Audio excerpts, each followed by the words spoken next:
Hare Krishna, dear devotees, joining from various parts of the world, from different time zones, and through different media, our sincerest and humble obeisances unto all of you. We are very elated to have your association again in the third session of our fourth global online event on the auspicious occasion of His Holiness Bhakti Tirtha Swami Maharaj's 72nd Vyasa-puja Mahamahotsav. Hari Bol.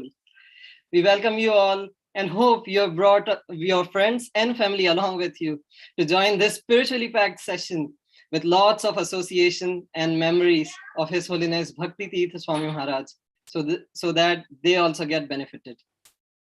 So before we begin, we offer our humble obeisances to our inspiration unto the lotus feet of His Holiness Bhakti Tirtha Damodara Swami Maharaj. Hare Krishna Maharaj, we seek your permission and your blessings to proceed with this session. Yes, so please allow me. I have somebody waiting. Thank you so much, Maharaj.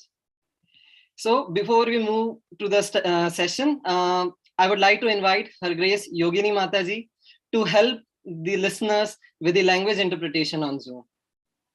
Mataji, the screen is all yours. Hare Krishna. Hare Krishna, dear devotees, please accept my humble obeisances. And today we are offering language interpretation into Portuguese for our Portuguese speaking audience. So now I will explain the feature in Portuguese.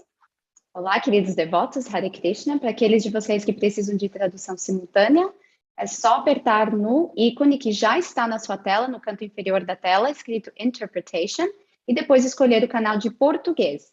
Para aqueles que tiverem no celular, clique no ícone mais, nos 3 pontinhos, depois em Language Interpretation no globo, escolher português e depois Done. E aí vocês vão ouvir a tradução em português. Muito obrigada. Hare Krishna. Thank you very much.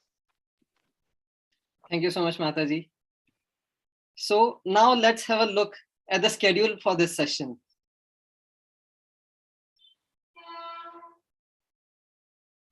Yes, so it's a very wonderful schedule. We have lots and lots of wonderful association. First, we begin our session with the talk by His Holiness Chandramauli Swami Maharaj Ji on the topic, the basis of Sri Chaitanya's mission. And followed by that is a talk by His Holiness Radhanath Swami Maharaj. And followed by that is a song offering to conclude this session. And it's not just this, we have lots of interactive activities in this session. So stay tuned. And I hope you're ready for the nectar to flow through your hearts, into your ear, through your ears into your hearts.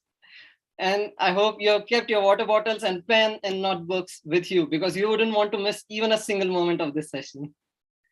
And I would also like to mention, if you have any difficulties with the Zoom platform or any questions you would like to get answered, you may write to our team member, Ask Your Servant, in the chat box to get it resolved. So we all know His Holiness Bhakti Tirtha Swami Maharaj is an empowered Acharya who has revealed very confidential knowledge for our benefit through his books and his talks. Here's another manifestation of one such elixir in this short video.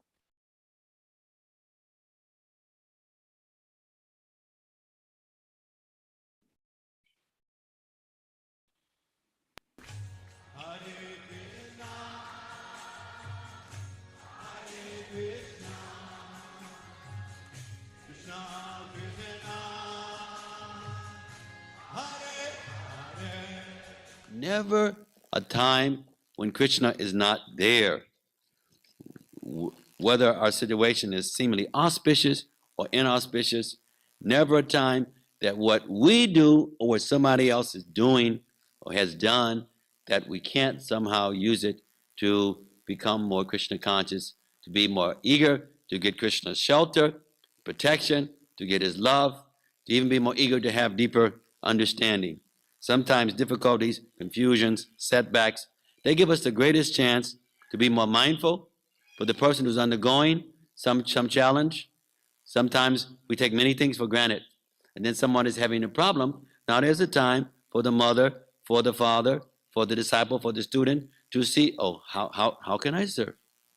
What can I do better so that it will facilitate helping this person? What can I do better so it will remind this individual how much we are concerned? What can I do better so that it will allow me to be more careful in understanding how the mind and how the senses are so awesome, even more than we normally think, as we've been captured by them for many different lifetimes. So that was a very powerful message from Maharaj. And if you want to take more of Maharaj's association, please visit the YouTube channel, BT Swami Vault. Link shall be shared in the chat box and in comments on social media. So now, finally, the moment has come. I would like to introduce you to our first speaker, His Holiness Chandramauli Swami Maharaj Ji. Although Maharaj requires no introduction, it's for my own purification and for the pleasure of all your hearts. His Holiness Chandramauli Swami Maharaj is a disciple of ISKCON founder Acharya, His Divine Grace, Srila Prabhupada, and an initiating spiritual master within the ISKCON movement. Born in New Jersey, USA in 1947, His Holiness Chandramauli Swami Maharaj came in contact with the International Society for Krishna Consciousness in Denver, Colorado, at the age of 24. In 1973, he began practicing Krishna consciousness in New York City, and shortly thereafter began serving at the New Vrindavan Farm Community in West Virginia. That same year, he received initiation from Srila Prabhupada. In 1986, Ardya Maharaj accepted the sannyas order and began preaching in Cincinnati and Columbus, Ohio. In the early 1980s, he became involved with the ISKCON prison ministry in the USA, and out of his causeless mercy, began visiting prisoners and holding programs in jails, along with regularly writing letters to inmates and sending them Srila Prabhupada's books. His Holiness Chandramauli Swami Maharaj is now the leader of the ISKCON prison ministry. His dedication to the welfare, growth, and sustainable rehabilitation of these prisoners has culminated in the book Holy Jail, a touching compilation of the activities of the ISKCON prison ministry. In over 30 years of operation, the lives of hundreds of inmates have changed due to the practice of Krishna consciousness and the support received by devotees. In 1995, he began serving as the resident sannyasi in Chicago, where he was based until 2013, where he relocated to Karlovac, Croatia. At present, our dear Maharaj offers spiritual guidance around Europe, USA, and India. So before we proceed to the talk, I would like to invite His Grace Shesha Prabhuji to offer the garland to Maharaj. Hare Krishna Maharaj, please accept my humble obeisances unto your lotus feet. Please accept this Mahagarland from Dhira.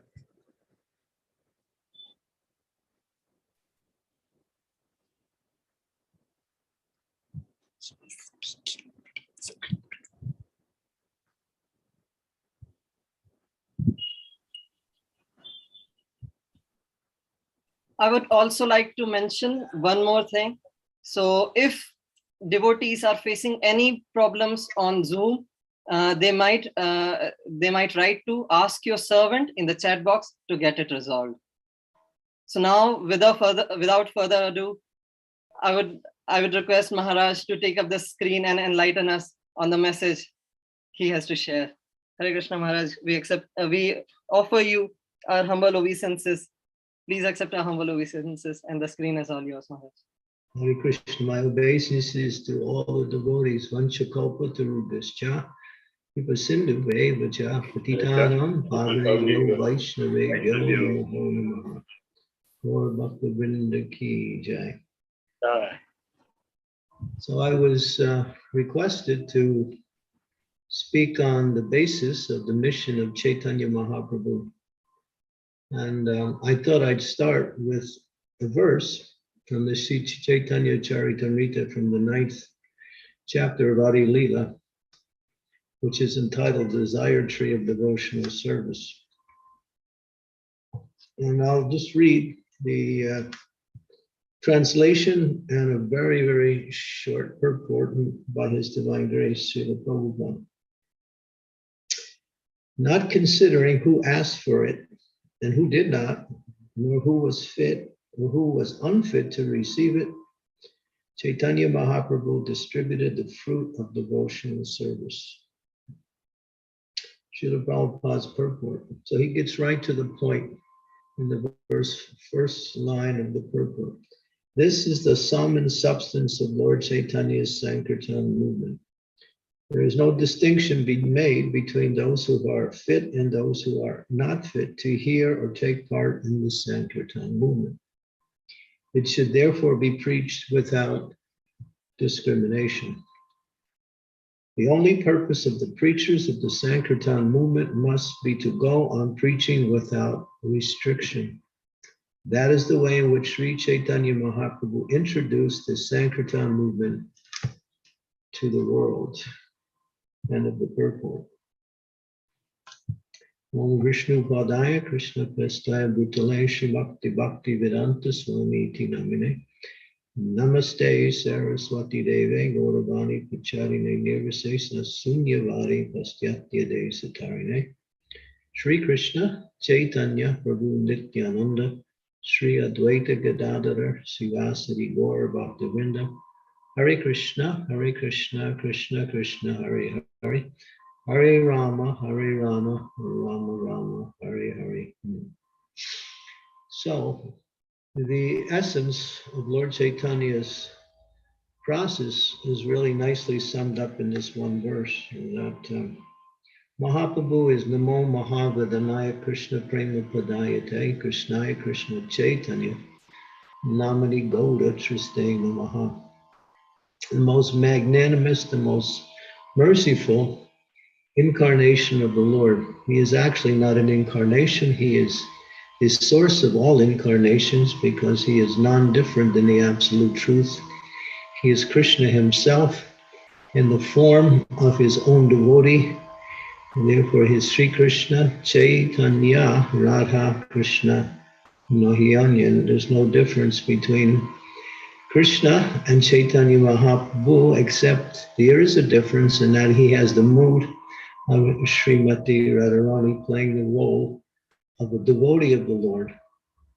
As Srila Prabhupada says, he teaches from the position of a student, but he is actually the master himself.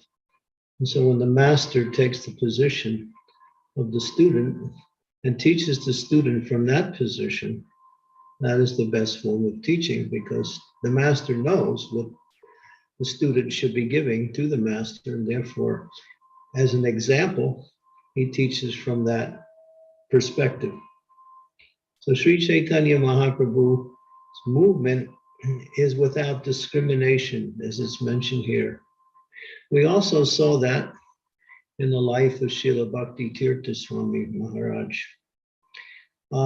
He always had this mood of trying to reach as many types of people as possible. In my personal association with him, he was very eager to go to as many types of personalities, groups, places in the world to spread Krishna consciousness. In fact, towards the end of his stay with us, he was preaching quite enthusiastically all over the world. I remember he would say that in this last year, I went to 35 different countries on one particular tour. So Maharaj had that mood, and that mood cannot simply be sustained by some philosophical or some spiritual strength. It has to be fueled by the mood of compassion. And so we can see that Bhakti Tirtha Swami Maharaj actually exhibited the mood of Sri Chaitanya Mahaprabhu in going to as many people, many groups as possible to give Krishna consciousness. Chaitanya Mahaprabhu continues in this discourse. This verse that I read was by Sri Chaitanya Mahaprabhu. And now this is the concern. He said, I am a transcendental gardener, and I can distribute handful after handful of fruits in all directions. And when the poor, hungry people eat the fruit, the gardener smiles in great pleasure. So that is the happiness of a great soul. Sometimes we think, or we offer the great soul, spiritual master, preacher, various types of gifts, words of praise and eulogy. And that is very nice, and that is also in line with the proper mood and etiquette of a disciple and a follower. But the happiness that is received from these personalities who give their life to preaching is that when they see someone taking to Krishna consciousness, that is their happiness. And I saw that in Bhakti Tirtha Swami Maharaj, in his exhibition of Krishna consciousness, how he would always try to inspire through his words, through his kirtans, through his writings, in so many different ways to somehow see what will it take to bring people to Krishna consciousness. And I saw him when people took to Krishna consciousness, he became happy. He would go to people who were very troubled, you might say devotees who are struggling with various types of very strong anarthas. And he would take time with them. I remember one particular time I was with him, and this was in 𝐸𝐸, in his home in 𝐸𝐸. And I had come, and before I had arrived, many others were coming to see him, individuals, small groups. So I got curious, and I said to him, well, what do you tell them? Of course, that may be somewhat of a broad question, but he understood my mood. And he said, basically, what I do is I give them the time they need. They need to express themselves. They need to have someone to hear them and the problems that they are struggling with. So a lot of times I don't say much, but I just listen. And I find just by listening, they start to feel more confident in themselves, and they can almost start to see the solutions to their own problems because there is someone who cares, someone who is actually ready to, enter into their lives in a very meaningful way and try to make a difference. So I thought that was quite compassionate, that he would simply just listen. And in that way, people would feel, oh, this person cares about me. This person wants to help me. And what that does, that brings in the mercy of the Lord automatically.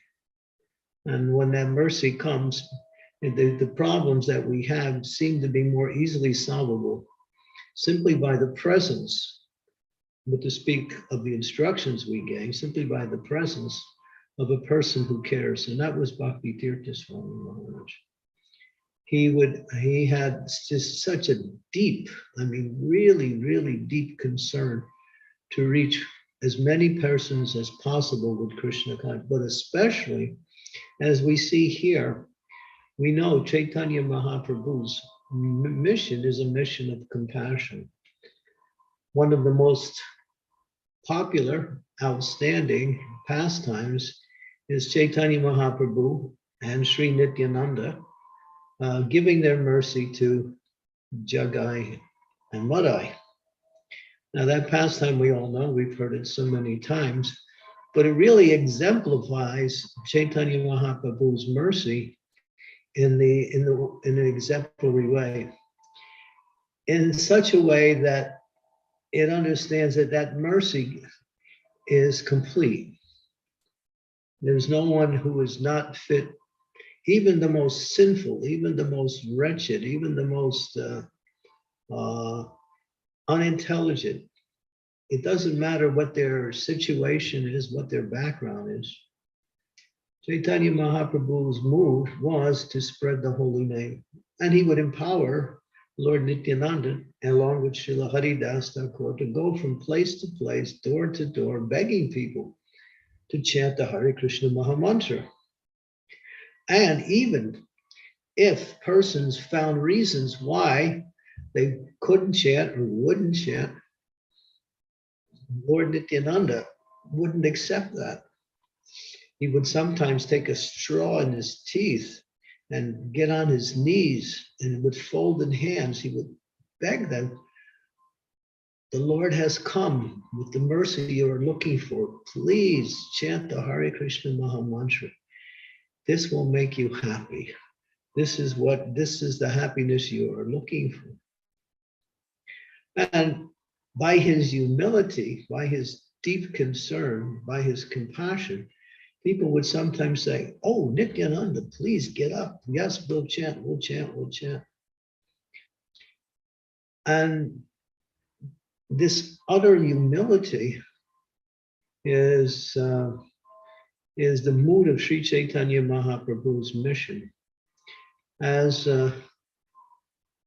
Bhakti Siddhanta Saraswati said to his disciples when he was instructing them on going to the Western countries in order to give Krishna consciousness.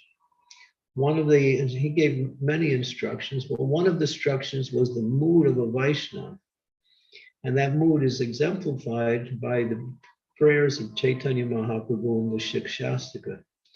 Trinadapi Sunichena Dayariva Sahishnuna Manina Mumanadena. And what is the result? Kirtaniya Sadarahi. He said, if you want to preach in the Western world, this is the ornament that will make your preaching acceptable. Otherwise, it will be very difficult to, even though the knowledge is there, the philosophy is there, the tradition is there, without that elixir or that mood of humility, it'll be very difficult to reach. And this is what when Nityananda was trying to somehow give that mercy to 𝐤𝐤𝐬𝐬 and 𝐬𝐼, he simply begged them to take it. And when they became angry, he simply continued his attempt to somehow or other help them understand that what he was giving them was what they're looking for, the happiness they're looking for. And after he was offended, when Maharaja threw a pot and hit Lord Nityananda in the head, Nityananda didn't become angry. Akroda Paramananda Nityananda Ram. That although there is reasons to become angry, he remained free from anger and remained humble and still determined to give the mercy.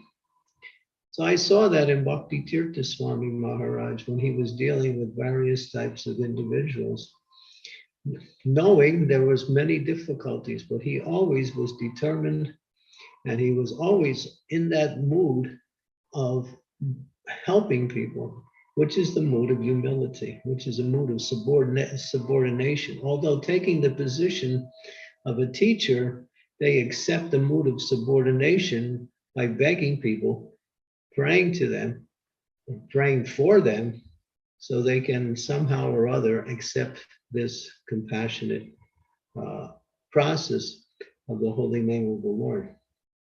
So this is Chaitanya Mahaprabhu. And when we think of Mahaprabhu's mercy, of course, we cannot understand it. Srila Prabhupada would say, he would preface his statements by saying, you are very intelligent, you have great abilities, you are known for such things. So therefore, use that to try to understand how merciful Sri Chaitanya Mahaprabhu is. And then Prabhupada would then conclude by saying, and you will never understand. So, and this is the example. And Bhakti Siddhanta Saraswati gives us a nice purport to this particular pastime of Jagai and Madai, in where he says that this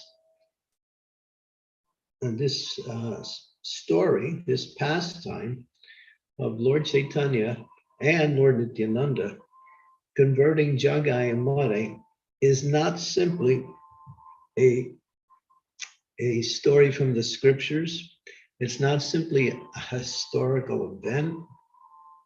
What is it? He concludes by saying, it is the feature of Lord Chaitanya's mercy that is going on today.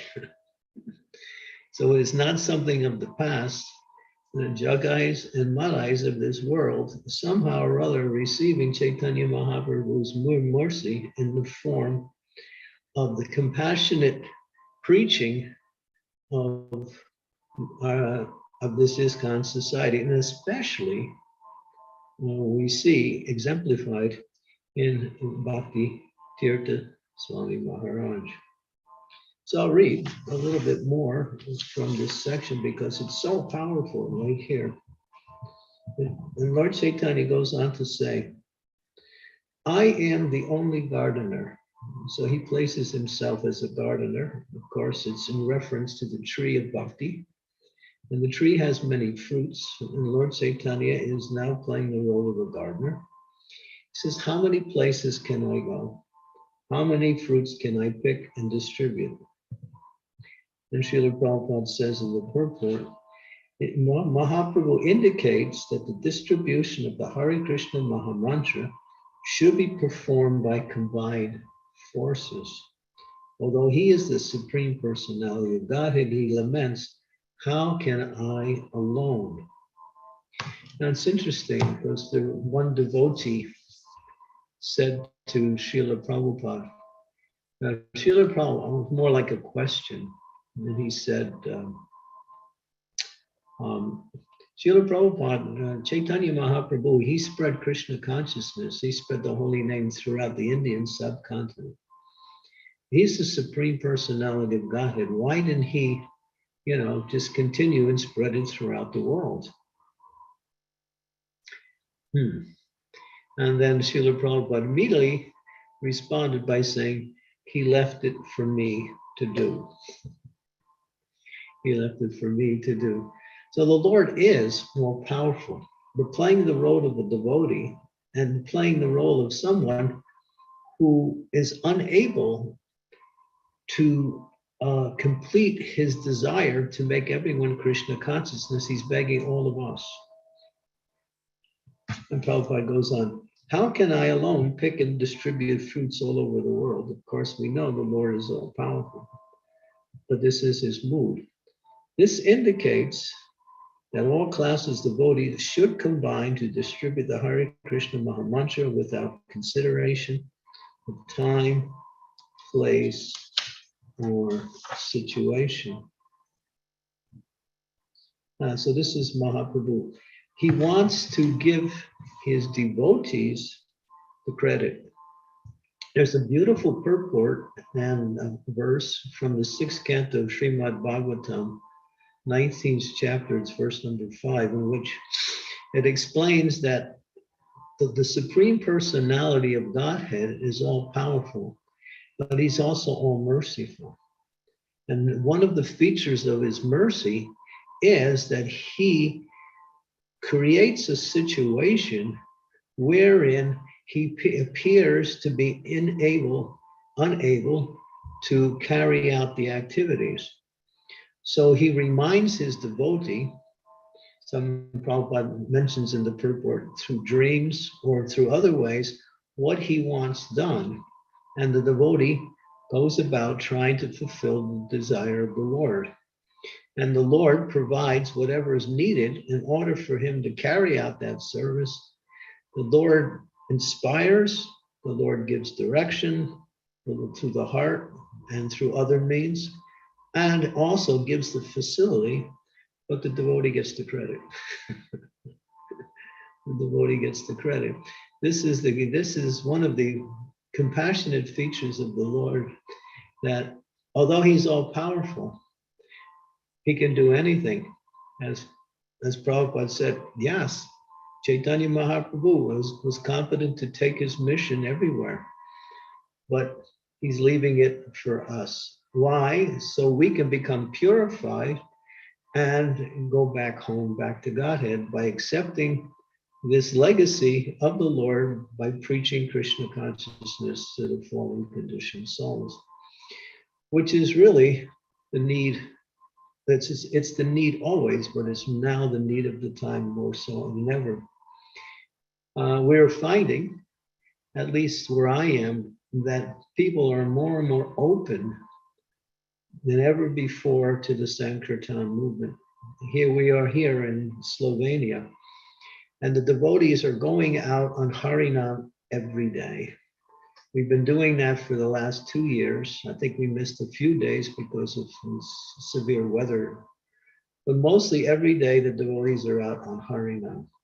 And they're not only going out on Harinam, they're going out to other cities to do Harinam besides the local areas.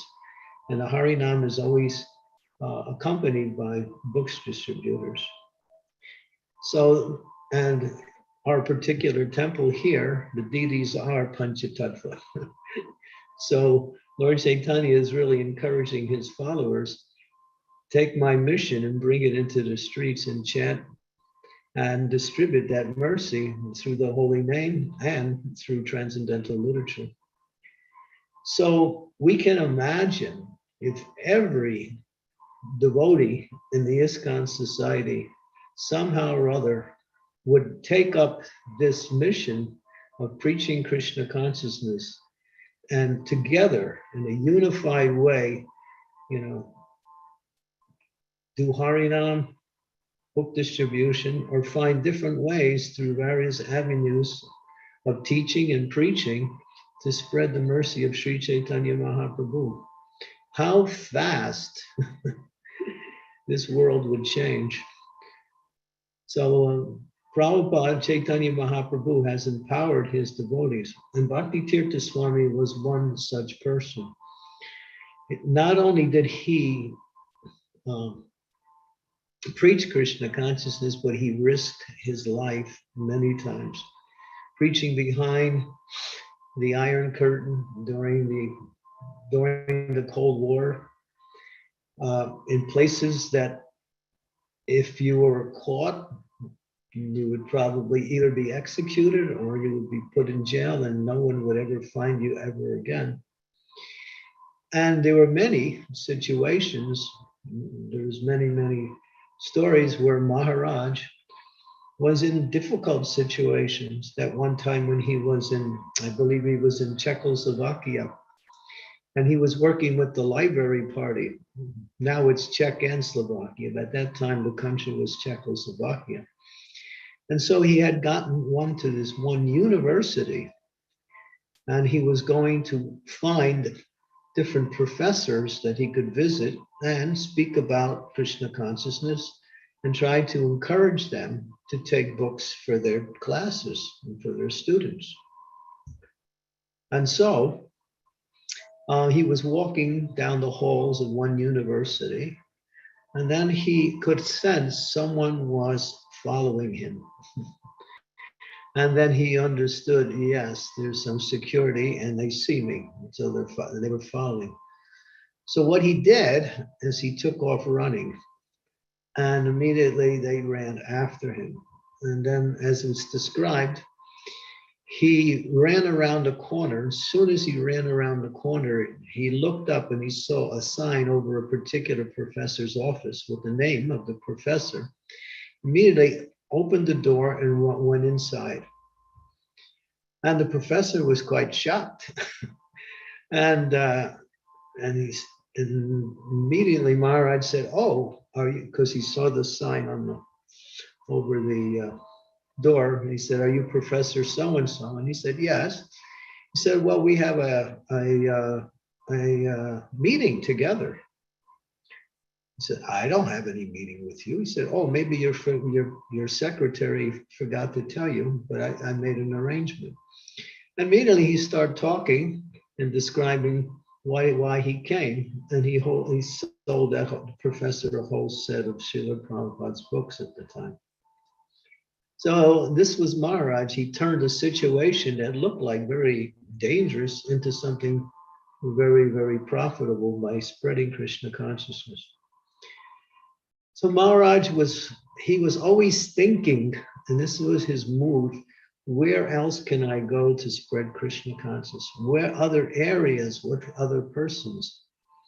I remember when we had a particular ceremony just after the departure of Maharaj in Detroit, Michigan. It was only a few months. I think it was October 2005. And some people from the outside came to take part in the ceremony, and one was a local senator in the Michigan area. So he was a state senator. So he had come because he had read Srila Bhakti Tirtha Maharaja's book on leadership. And I remember, because I was there, he spoke, and he spoke in a way that he was feeling incredulous, the way he was describing what he learned from Bhakti Tirtha Swami.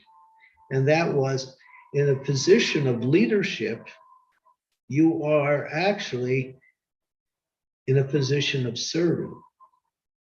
Because Bhakti Tirtha Swami explained that a leader is actually one who serves from the position of leadership, and they serve those who are following them. And that's actually in line with our philosophical teachings, or actually are not our philosophical teacher, but our tattva. What is our tattva? That the living entity is 𝐤𝐢𝐳 Krishna Nityadas. Everyone is an eternal servant of the Lord, and in whatever position we play in society, the position of servant comes out in different forms, whether it's material or spiritual or a combination of both. So when he heard that, this particular senator, he was amazed. He said, "I never thought that being in the position of leadership, you're actually a servant." But he got it, he understood it, and he accepted it, and he was glorifying Bhakti Tirtha Swami because he had been practicing that mood since he had read Maharaja's book. So here was another example of how he changed the hearts of people in leadership positions to help them understand what is their actual position in life, is that they are a servant in whatever position they are. And of course, that gradually leads them to understand that, well, if I'm servant, I should be able to serve in the situation when I can get the maximum amount of benefit.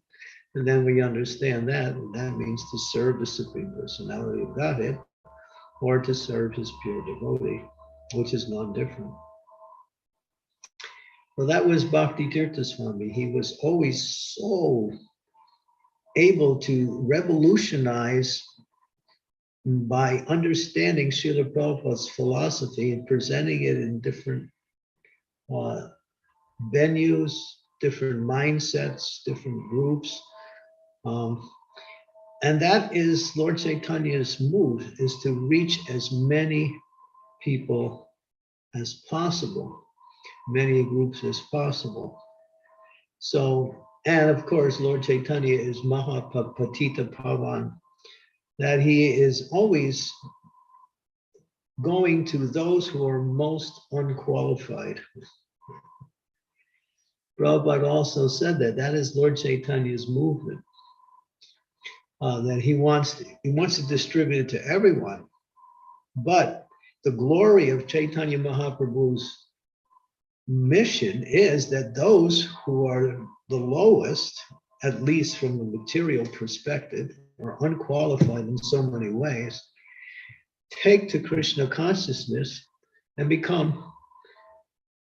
contribute wonderful activities, service, and help to spread Krishna consciousness. It just shows the glory of Mahaprabhu's mercy and the compassion that he gives in order to reach such persons, to give them a chance to come. But Mahaprabhu's mercy goes farther than that, and that is he's giving Sri Vrindavan Dham. He's giving the teachings of the highest manifestation of the worship of the Godheads, Radha and Krishna, in Sri Vrindavan Dham. And he's made it available to anyone and everyone. Of course, the qualifications are available in order to come to that stage, but he's made that qualifications. Because in any previous incarnation of the Lord, especially in previous Kali Yugas, that facility, that mercy has been never given before.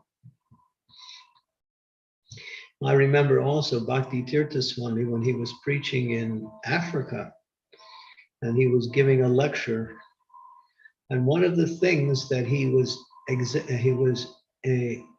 emphasizing in his lecture, and the particular audience was a mixed audience of important people, people from the local area. There were different types of people who came. It was an outdoor affair, and there were other speakers there. And he was talking about that what the United Nations, failed to do, and that is unify people from all backgrounds, all cultures, all races, all mindsets.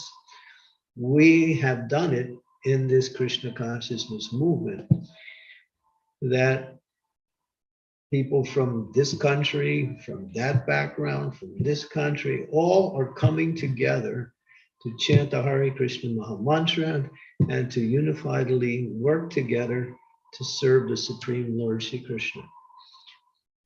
Now that is incredible. And that is the pinnacle of Mahaprabhu's mercy. And you don't find that. You'll find when you go to different places around the world, people usually stay within their groups. You'll find that's true, but according to their language, according to their culture, according to their backgrounds, according to their likings. But Mahaprabhu has somewhat circumvented all of that and brought something that is attractive to everyone and anyone, and that is the chanting of the Hare Krishna Maha Mantra. And there's the unifying force. So that's Mahaprabhu's mercy. is to spread the holy name anywhere and everywhere and as much as possible. And we find Bhakti Tirtha Maharaj talks about that himself, how when he first came to Krishna consciousness, he was not so inclined to kirtan. He was more inclined to philosophical understandings of scripture, and from that perspective, he was attractive. But then after some time, simply by associating with the devotees, he developed that attraction and became very much not only a person who took part in kirtan, but a person who was actually propagating kirtan in different places.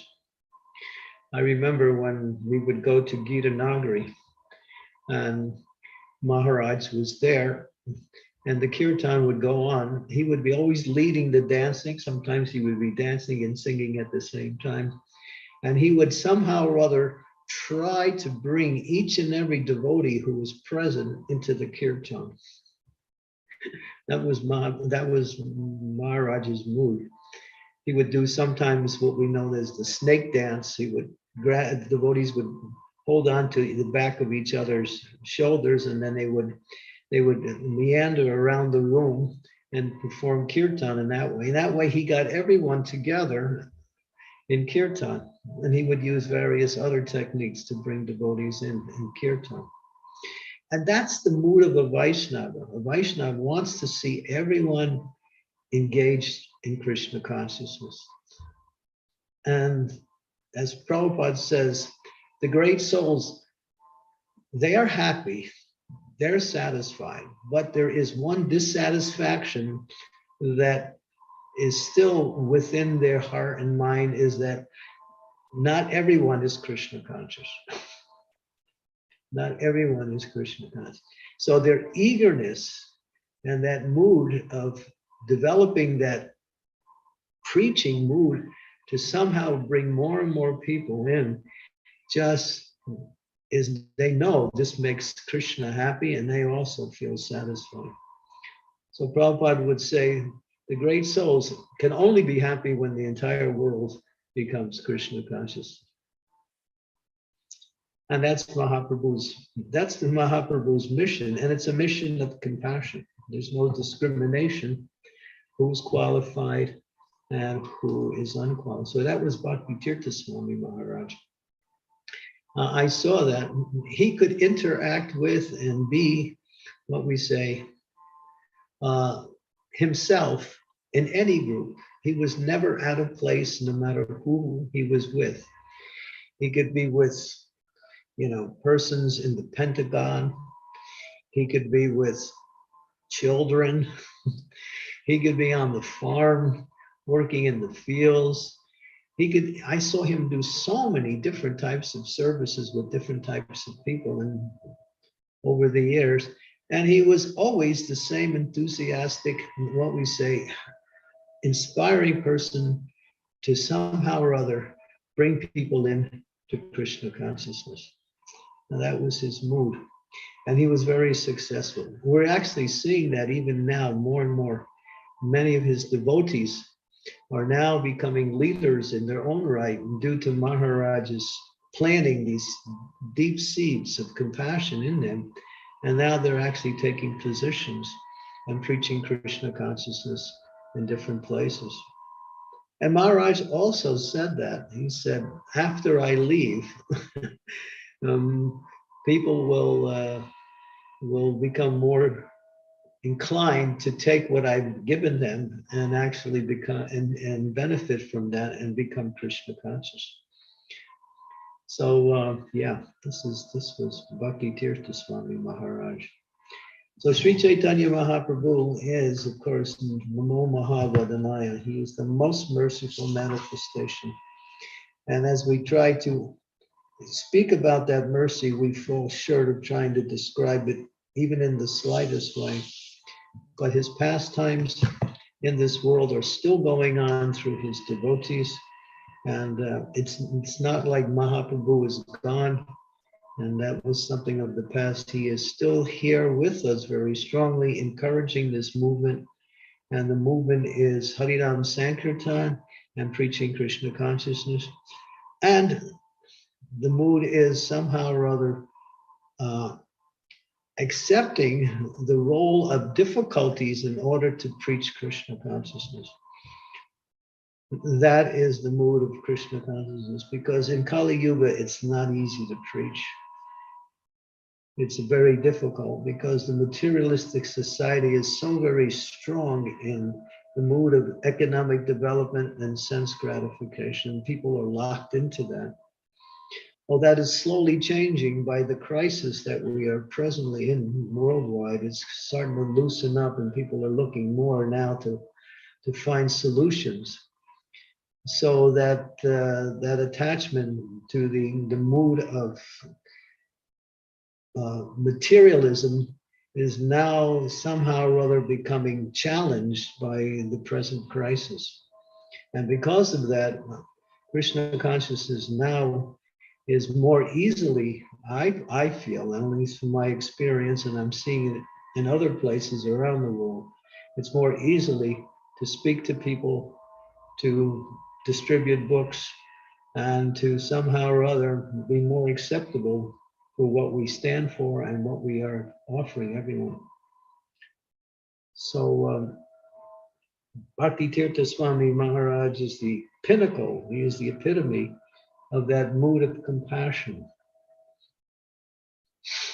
Even though sometimes others didn't understand him, found fault with the way he did things, because he was a little, what we say, what's the word, unconventional in the way he presented himself. He would dress according to the situation. He would give up the external garb of the sannyasi and down the ordinary dress of different cultures in order to reach people. And he told me, and this is, I remember this clearly, he told me that he had to make so many compromises in order to preach to such a variety of people. And he said it with such, like, it wasn't easy. It wasn't easy. But that was his mood. That was his mood. His mood was to reach as many people as he could. So we are fortunate that now we are, 17 years after the disappearance of Maharaj. And it's amazing because he's still very much with us in his books, his teachings, and especially with his devotees. We are still feeling the presence of Maharaj, and the memories that he left with us, with our association with him, at least for me, are still very strong. And still very, very strong. How he always was trying to help others in their practice of Krishna consciousness, no matter who they were, no matter what difficulties they had. This was Maharaj. He did it on an individual basis, and he did it in a very collective way by traveling and preaching all around the world. Okay, so perhaps I'll stop here. Do we have a question and session, or do we just continue on? Maharaj, we still have 20 more minutes, so you may take up. Continue? Yes, Maharaj. We would like to hear the nectar from your mouth. Okay. Trying to think of some of the incidents in my personal life, in my experience with Maharaj. Although he was very, very busy, when I would come to see him, he always had time for me. He always had time. He always had time for everyone. He made time, and that was it. One time, I'll tell you something that it's kind of a little bit not embarrassing, but it was a wrong mindset that I had that he detected immediately, although there was no words exchange. I was seeing how constantly he was spending time helping women and children with their problems, and a lot of times with their grihasta life, the problems they would. And I was thinking, boy, he spends a lot of time with ladies and with these children and others. And I was thinking, maybe he should spend other time doing something else. That was my thought. And as soon as I thought at that, and he was there, and he looked at me and he just said, I do it because they need it. And I thought, whoa, he's reading my mind. And then I was careful after that what I would think about in his association. He could pick up my mood that I was just thinking, well, why don't you balance out your preaching a little bit more in other areas? And this, at least this was in 𝐸𝐳 when I was there. But immediately he picked up on that and said, they need it. They need it. So he saw wherever the need was, he tried to fulfill that need accordingly, giving his time, giving his attention, giving his love. And he would always sign his letters. When he would finish writing a letter, he would say, with love, Bhakti Tirtha Swami. That's how he would sign his letters. Yeah. So at first you would think, well, people use that word in a very loose way sometimes, and maybe in a less definitive way. But when he would use it, he would actually mean it. Love means that I care about you. And so that was his mood, that he cared about each and every devotee. And I think everyone that you come in contact today who had any kind of association with Maharaj always felt that same, that he actually was. When he was with you, he was with you. He was really with you. Yeah.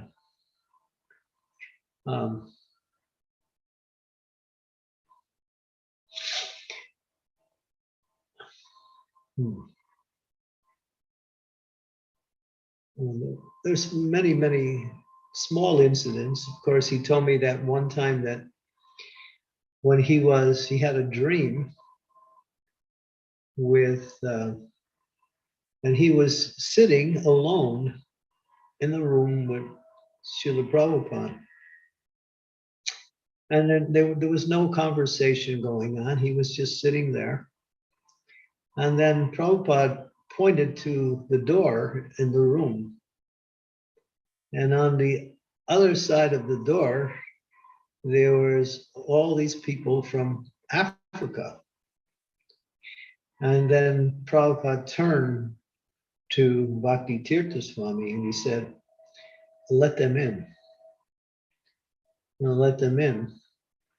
And then Maharaj told me, when he explained the dream to me, he said, I got the indication now that I should be preaching in Africa.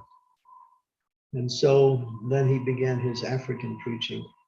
That was right after being inspired by that dream, which from His Divine Grace, Srila Prabhupada. That was a nice, and of course, some of the more humorous stories that he would tell in his, Africa is in many places, it's not very developed, at least in a modern sense. He told me one time he was trying to take an in-country flight from, I guess it was Ghana to maybe Ivory Coast. I'm not sure exactly where. But they had overbooked the plane. And so there wasn't not enough seats for the amount of passengers that had purchased tickets. So there was some problem. So what Maharaj said they did was they told everyone who had a ticket to take your luggage and go to the other end of the runway and then run. And the first ones to get on the plane will get the seats. I don't know, Bhakti Dhira Damodara Maharaj, I don't know if you remember this particular story. He told me this story. And he describes it. He said, somehow I was quite fast and I got a seat. So you can imagine what he had to go to preach in certain places around the world. He said another time in Africa, we got onto the plane, but the plane would not start. So they asked everyone to get off the plane and go to the back part of the plane and push. So they had to jumpstart the plane by pushing it. So Maharaj said, yeah, this is what we had to do. And of course, he met many dangers in Africa. He describes that they tried to kill him in some places because he was becoming very influential with some of the more important leaders in different countries. So others became envious of him and also tried in different ways. And he describes that in a few stories. But Maharaj always said, well, Krishna was always there to protect me. So yeah, he risked his life, literally, not just in a figurative way. Sometimes we say a person risks their life, but he did it in a literal way in order to somehow or other give Krishna consciousness to everyone. And that's the quality of a person who is really very close to Krishna, because they know the heart of the Lord, and the heart of the Lord is the Lord wants to bring his mercy to as many souls as he can. And those who take that risk to preach actually become very dear to the Lord. And as Prabhupada would say, sometimes, Prabhupada would say, do what I'm doing.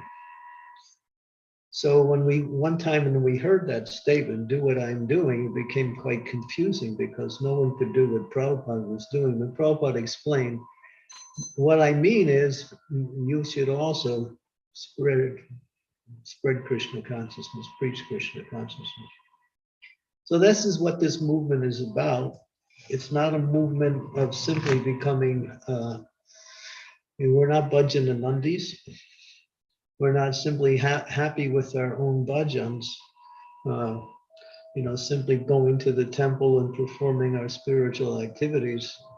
There is an element of dissatisfaction in the hearts of the devotees, and that dissatisfaction was that we need to use our time and energy more to somehow or other reach the conditioned souls.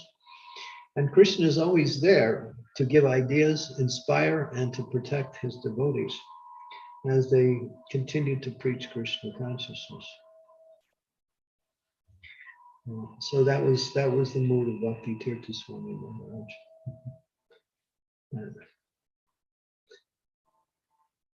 Okay, so thank you, Amit. Thank you so much, Maharaj, for sharing this wonderful message with us.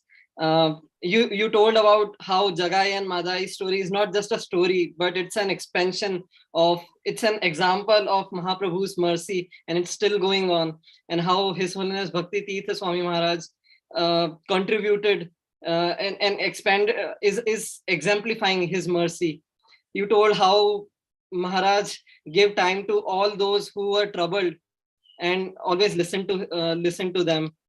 You also told that how Lord creates such a situation for the devotees that devotees have to fully depend upon the Lord, and by His mercy, we are able to accomplish those things. And then finally, He gives the credits to devotees again. And how you also mentioned that His Holiness Bhakti Tirtha Swami Maharaj would transform the attitude of those who are in the position of leadership, and to help them understand that what is their original position as servant leaders.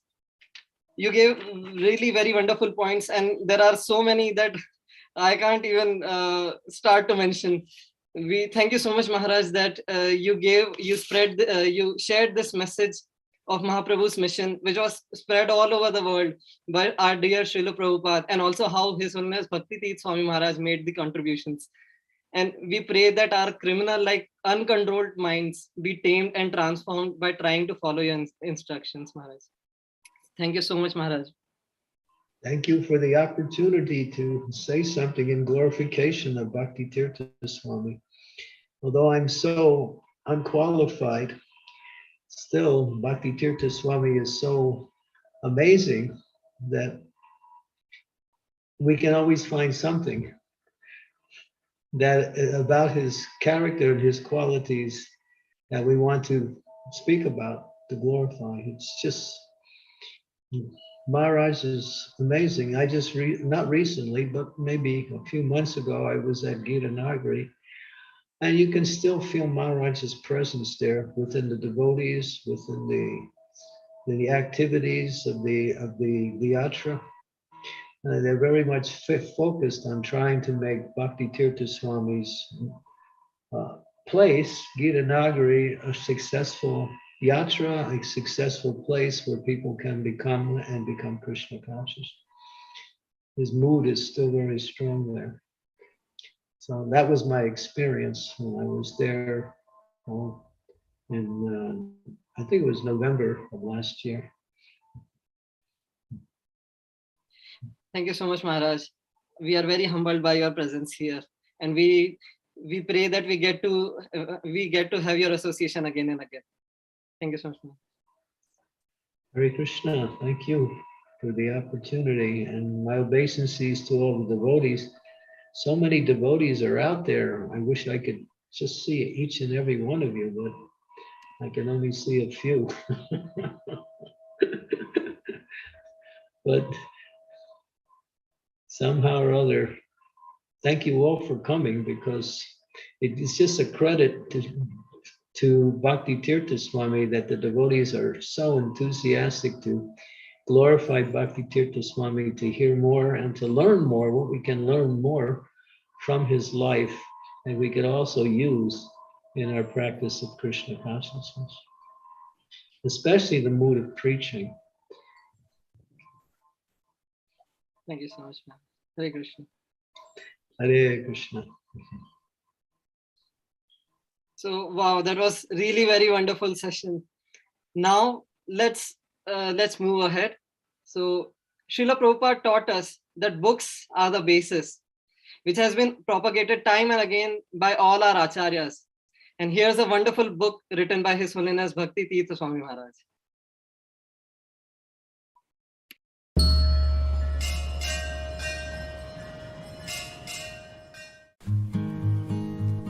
The Beggar Series by Bhakti Tirtha Swami is a series of 4 books in which the author uncovers deep reflections, beautiful meditations, and powerful realizations, offering the reader priceless lessons on the humble art of begging.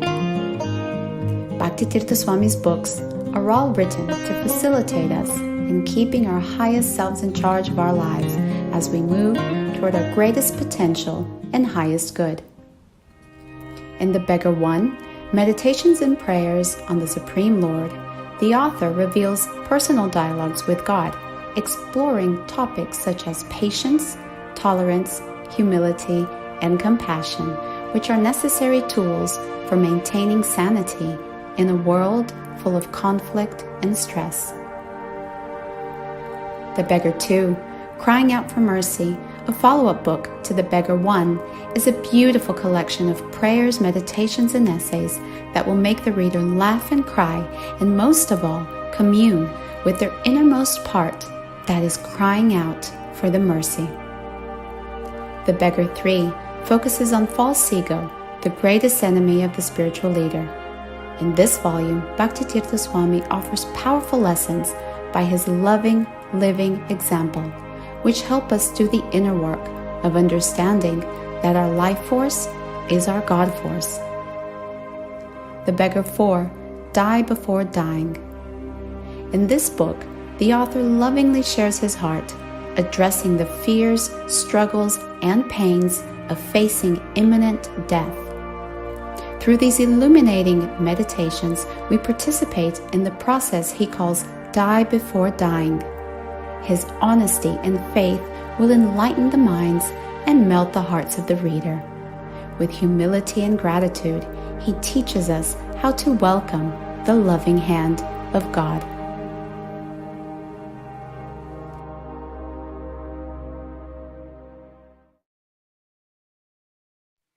Wow, really power-packed books. And I hope all you take these books, and if you would like to get your own copy of this powerful book, please visit the website. The link is shared in the chat box. So now we have come to the second part of this session. And now I would like to invite Her Grace Yogini Mataji to take up ahead and lead us with the second part of the session. Mataji, the screen is all yours. Hare Krishna. Please accept my humble obeisances. All glories to Srila Prabhupada. All glories to Bhakti Tirtha Swami. Thank you so much to each and every one of you for joining us in our 72nd Vyasa-puja of our dear beloved Bhakti Tirtha Swami. And I hope you all are enjoying our program so far. And now moving on with our schedule, the nectar continues. We have here another magnificent and extraordinary personality, and we are so very happy and honored, delighted, and extremely grateful to him for having taken his time out of his busy schedule to be with us here today. And he is none other than His Holiness Radhanath Swami. Jai.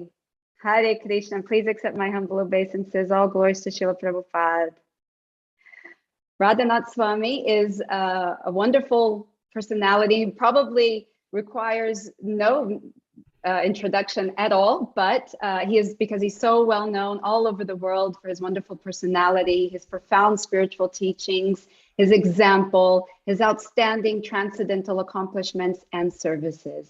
Nevertheless, I will humbly try to introduce him, and I will try to be brief because we're eagerly expecting to hear from you. So His Holiness Radhanath Swami is a disciple of His Divine Grace A.C. Bhaktivedanta Swami Srila Prabhupada, and he joined ISKCON and met Srila Prabhupada in the beginning of the 70s. After having traveled the world seeking spiritual knowledge, he joined New Vrindavana ISKCON farm community in West Virginia, USA, by the request of Srila Prabhupada, and became a sannyasi in 1982. Since then, His Holiness Radhanath Swami has been traveling extensively all over the world, preaching Vaishnavism and initiating disciples, delivering amazing talks. He is a member of the GBC, who's responsible for leading ISKCON's mission in Mumbai, the Radha Gopinath Temple in India. And he also travels extensively through Europe and America. He is well known for his deep knowledge of Vaishnava culture and literature. He's well known for deep, inspiring philosophical discourses, musical kirtan performances, and his incredible social projects that have helped so many people, and the list goes on and on. He has also written books, including The Journey Home and The Journey Within, which one must read, and which are available on Amazon and through his website, radhanathswami.com.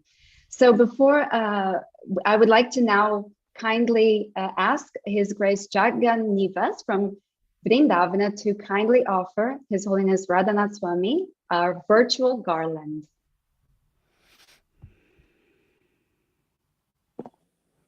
Hare Krishna Maharaj, please accept my humble obeisances, and we are honored to garland you with Maha Garland from Sri Sri Radhasyama Sundar from ISKCON Vrindavan.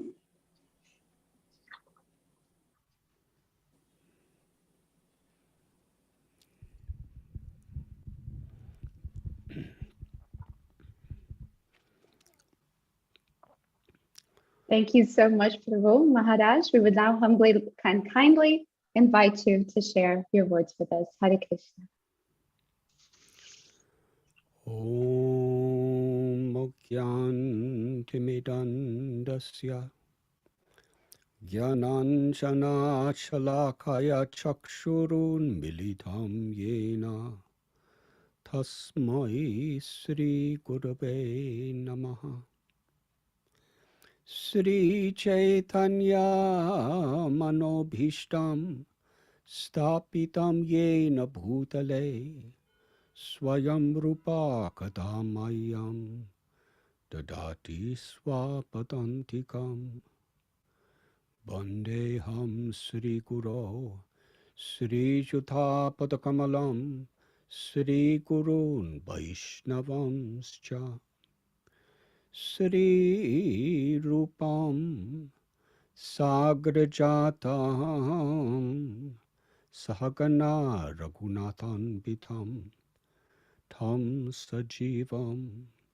Sadvaitam Savadutam Parijana Sahitam Krishna Chaitanya Devam Sri Radha Krishna Padan Sahagana Lalita Sri Vishakan Bitamscha He Krishna Karuna Sindhu Dina Bandhu Jagatpate Gopesha Gopika Kanta Radha Kanta Namostate Tapta Kanchana Gaurangi Radhe Brindabaneshwari Vrishabhanu Sute Devi Pranamami Hari Priye Vanchakalpatarubhyascha kripa sindhubhya eva cha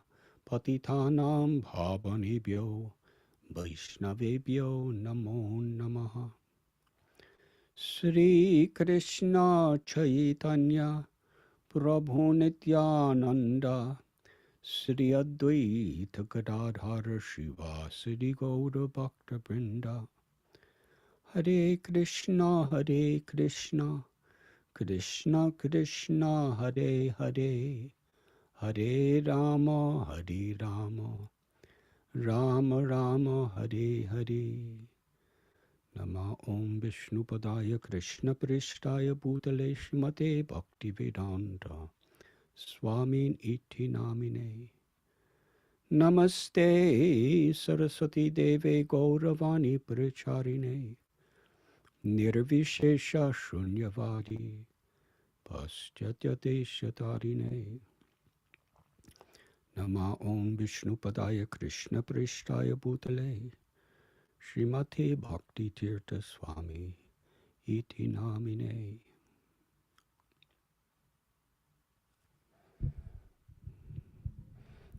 I am truly honored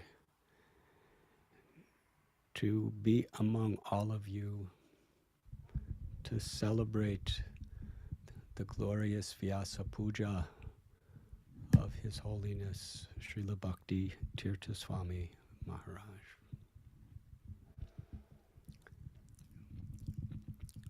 Thank you, Yogini Devi, for your kind introduction.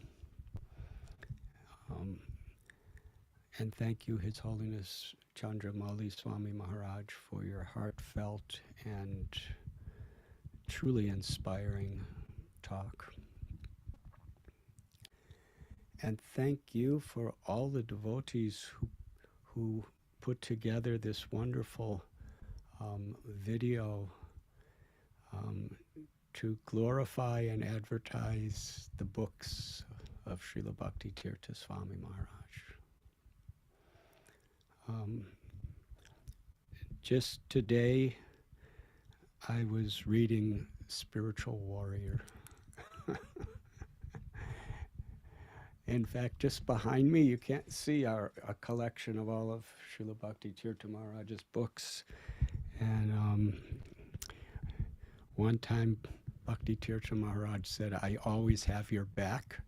So whenever I give a lecture here for the last couple of years, all of his books are right behind, giving me confidence and mercy. But as I was reading today, I was deeply reflecting how brilliant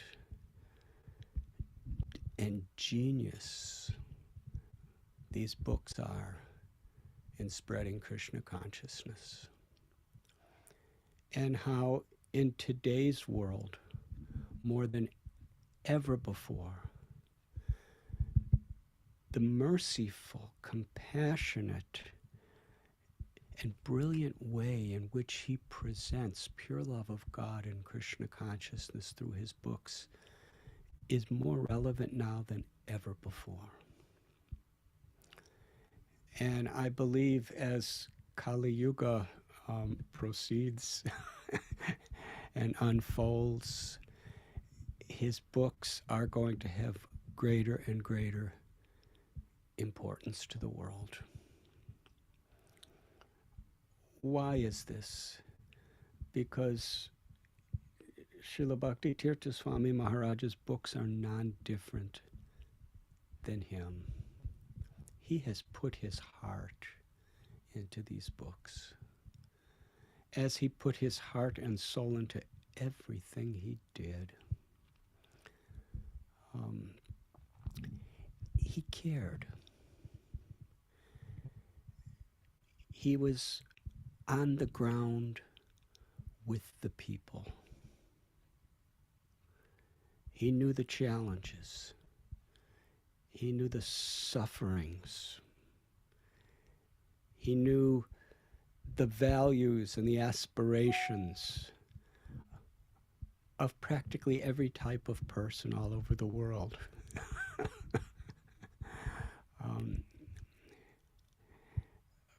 Perhaps besides Srila Prabhupada and His Holiness 𝐁𝐡𝐚𝐤𝐿 Swami Maharaj, I don't know of anyone who traveled to more places to be with more people than Bhakti Tirtha Maharaj.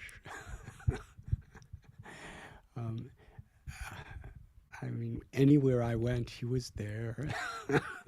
We danced together in Vrindavan and Mayapur and Bombay. We danced together in Russia. We danced together in so many parts of America and Ratha Yatras. We danced together in England. He went to South America. He went to Australia. And more than anyone else in history, he established pure Sanatana Dharma in the continent of Africa. And wherever he was, with such profound depth of sincerity, he wanted to make a difference by giving Srila Prabhupada's mercy and Krishna to people. And when you really care like that, you really tune in to who you're speaking to. As Chandramauli Maharaj so nicely explained, he could speak to everybody and anybody in such powerful and relevant ways because he cared so much to give them Krishna. Everything about his life, in his book distribution, his book distribution is a part of history that can never be duplicated. He risked his life behind the Iron Curtain at a time of tremendous danger to distribute Srila Prabhupada's books jubilantly. And Srila Prabhupada knew his heart. And Srila Prabhupada embraced him and cried with gratitude and said, "Your life is perfect. Thank you."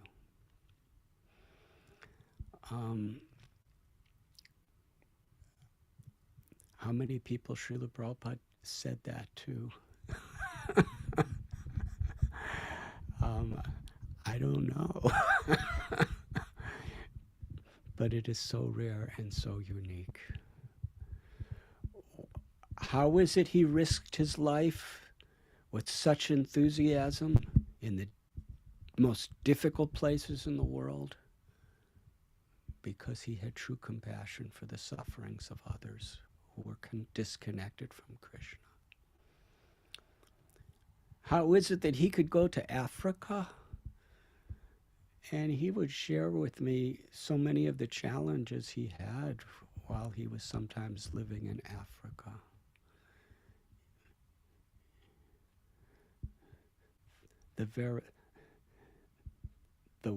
The temperatures of the weather, the various diseases, the uncertainties. He was making people devotees for the first time from the African, community, and people were. He didn't know if he would be poisoned. He didn't know if there would be voodoo spells on him. There was so many challenges. How was he so successful to communicate Krishna consciousness in all of these situations? He was the first person within our Hare Krishna movement who really focused on developing projects in the inner cities of America to make pure devotional service relevant to the people according to their state of consciousness and their challenges. At the same time, he was meeting heads of states, presidents,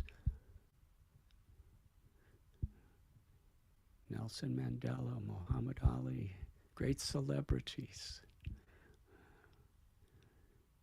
He was a graduate of Princeton University, one of the most famous, prestigious Ivy League schools in the world. And he could speak in universities and colleges. And then he could go to the most remote villages of Africa and give the same message in a way that people could understand. So yes, a person who cares so deeply as he does, and a person who traveled the world and met every type of person the way he did, that was all in his mind and in his heart when he was speaking to all persons of the world while writing his books.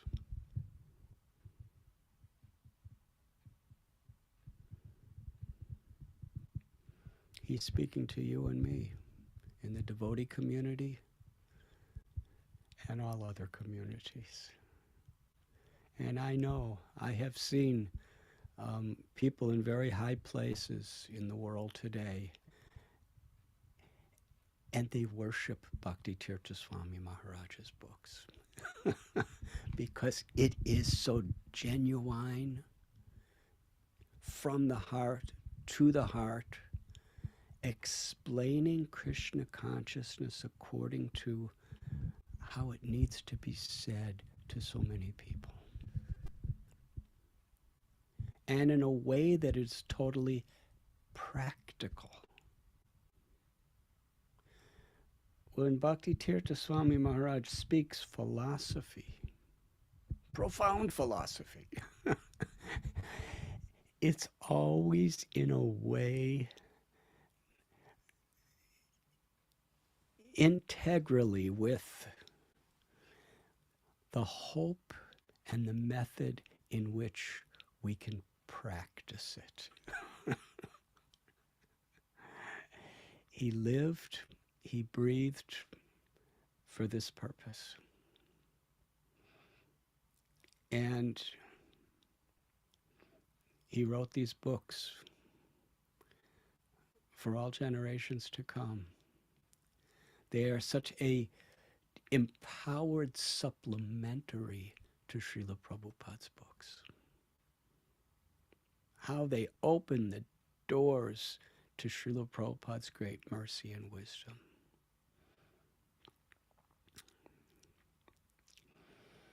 And all of you, his disciples, his friends, his followers, I congratulate you. Srila Prabhupada and Sri Sri Radha Gopinath have truly blessed you. To love, respect, appreciate a Vaishnav like Bhakti Tirtha Swami Maharaj is the expressway back home, back to Godhead. He surrendered, sacrificed everything for Srila Prabhupada. He held nothing back. And sometimes the way he held nothing back from his total surrender and sacrifice, even very advanced God brothers in our movement, they almost became frightened because he set a standard that was almost impossible to follow.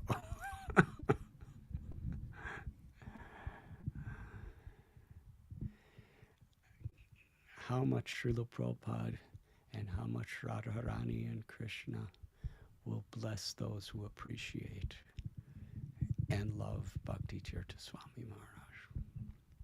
I congratulate all of you. And I beg and pray that you may bless me. This year is very special. It is the 72nd Vyasa-puja of Bhakti Tirtha Swami Maharaj. And the context of this particular year's Vyasa-puja is unique, extraordinary, and will never happen again in our lifetimes. This year is the 100th anniversary of Srila Prabhupada first meeting Bhaktisiddhanta Saraswati Thakur Prabhupada, his guru. Exactly 1 century ago from this year, Srila Prabhupada met his Guru Maharaj on that rooftop in Calcutta, in Ultadunga Junction Road. And on that day, Srila Prabhupada accepted his Guru's, he accepted Bhaktisiddhanta Saraswati Prabhupada as his Guru and accepted his instruction as his life and soul.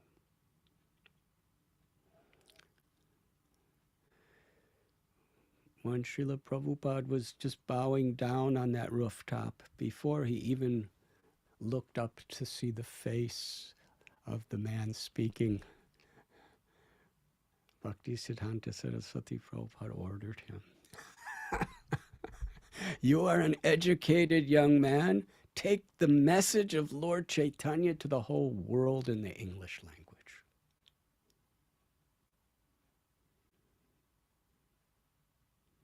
Srila Prabhupada made that instruction his life and soul.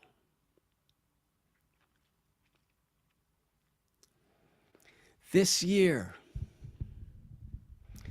is the 50th anniversary of Srila Bhaktisiddhanta Saraswati Thakur first meeting his Guru Maharaj, A.C. Bhaktivedanta Swami Prabhupada. In 1972, exactly a half century previous to this year, he surrendered his heart and his life to Srila Prabhupada. And as I'm looking at all of you, I'm just feeling such a blessing of Bhakti Tirtha Maharaj. And in that blessing, there are so many thoughts and feelings coming just springing from my heart. The parallels between Srila Prabhupada meeting his Guru Maharaj 100 years ago and Srila Bhakti Tirtha Maharaj meeting his Guru Maharaj 50 years ago are remarkable. Srila Prabhupada was a completely devoted activist in Mahatma Gandhi's civil rights movement.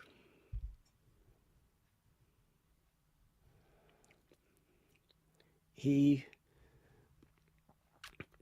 took so many risks, Srila Prabhupada, to stand out from society, to promote Gandhi's movement to free the native people of India from the oppression, from the prejudices, from the manipulations, and from the control of the British.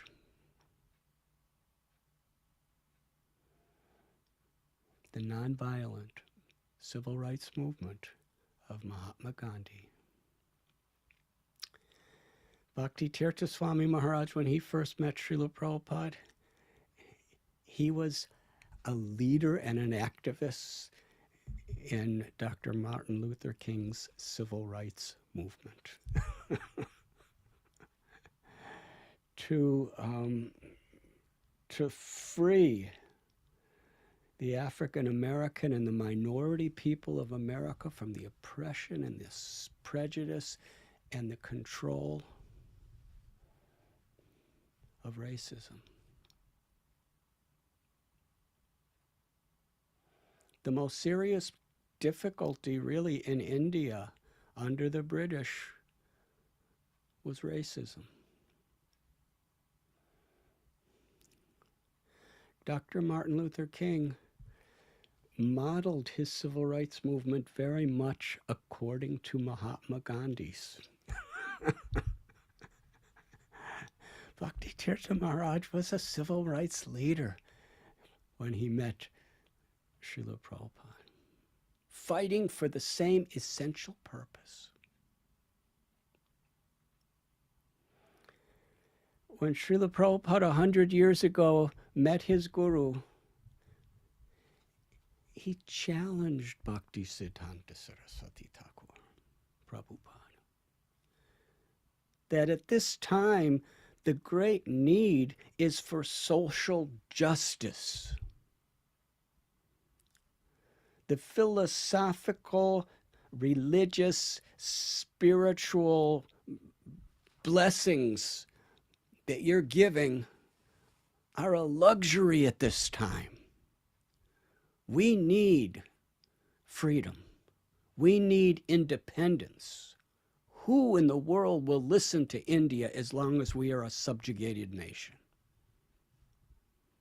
And when Srila Prabhupada spoke these words, they weren't just words.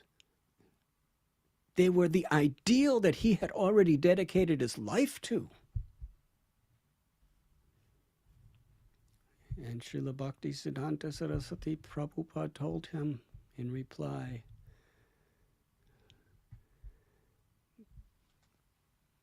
that we're not these bodies.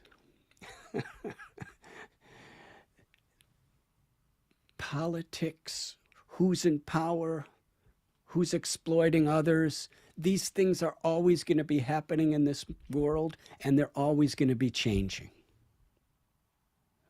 The real independence, the real freedom is what Lord Chaitanya Mahaprabhu is giving us. To understand we are not these bodies. We are the eternal soul. Because whoever's in power, and whatever the social situation may be, birth, old age, disease, and death will come to everyone. No, Krishna consciousness cannot wait for any adjustment within this world, either politically or socially. It is the solution. And Srila Prabhupada would say often, with great happiness, that I was very, very happy to be defeated by my Guru Maharaj. And Bhakti Tirtha Swami Maharaj told me one of his first meetings with Srila Prabhupada, personal meetings, he also challenged. Bhakti Tirtha Maharaj said to Srila Prabhupada that there is racism even in your movement, Srila Prabhupada.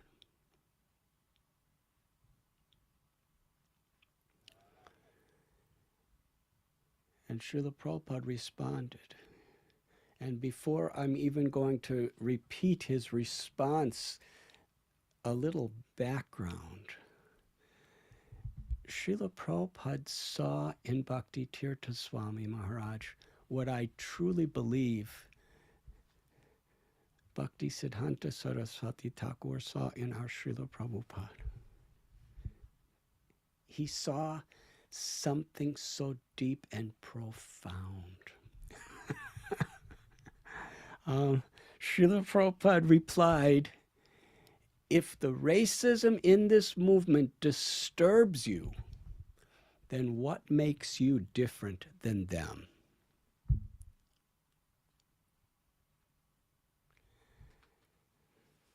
When Bhakti Tirtha Maharaj told me about this interaction in one of the first meetings,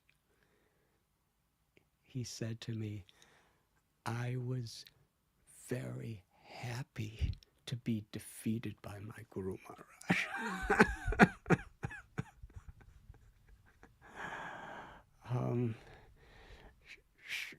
Srila Bhakti Siddhanta Saraswati Thakur 100 years ago instructed Srila Prabhupada to take Lord Chaitanya's message to the world.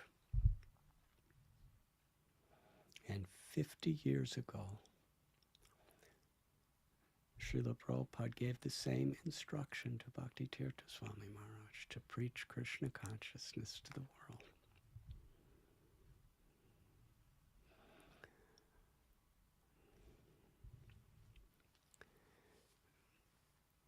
When we speak about Lord Chaitanya's teachings,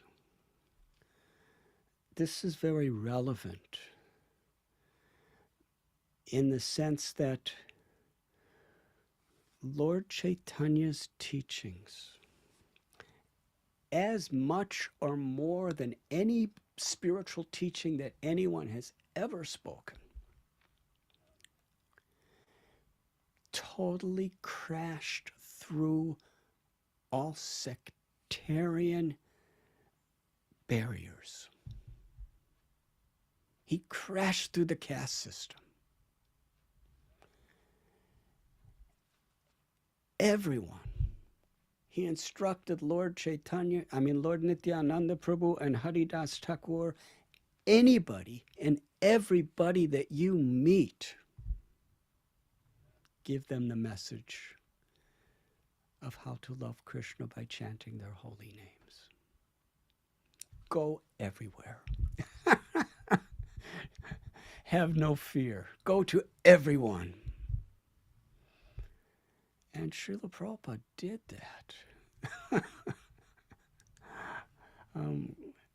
Imagine when he boarded the Jaladuta.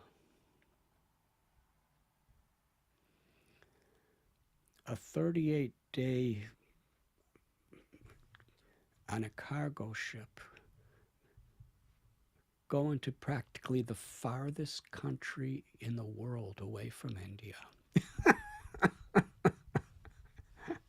He didn't know a single person. The only wealth he had was some books and his faith in his Guru Maharaja's instructions to spread the holy names. And Srila Prabhupada, because he cared so much, he was willing to make whatever adjustment was required without in any way compromising the Siddhanta or the pure principles of Krishna consciousness. Why? Because that was Lord Chaitanya's message. Everybody, in every town and every village,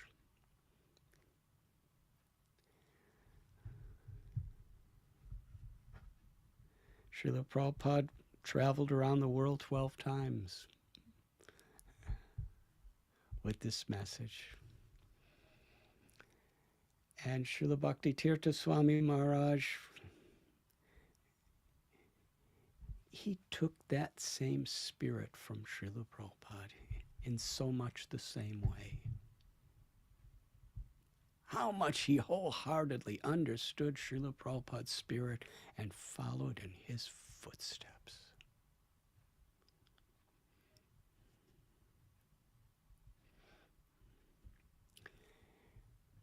He presented Krishna consciousness in ways that were quite revolutionary. But he never ever compromised the Siddhanta or the pure teachings. He never compromised the pure culture. But he presented it in ways according to how he could reach the hearts and the minds of the people he was speaking to. And he was going to places and speaking to people that no one in our movement had ever gone to before. He cared. He loved Srila Prabhupada. And he loved Krishna. And that's why he cared so much to give Srila Prabhupada and Krishna to others. Somehow or other. He knew he would sometimes be criticized, even by his own god brothers, as Srila Prabhupada was, for the same spirit, somehow to reach people.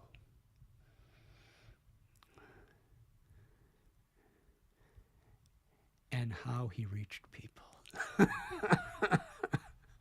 How effective.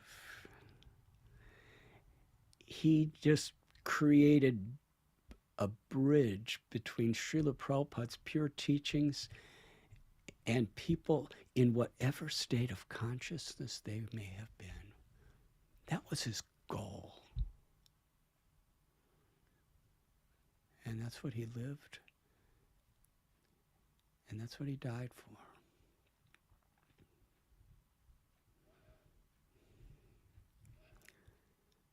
Srila Bhakti Tirtha Swami Maharaj,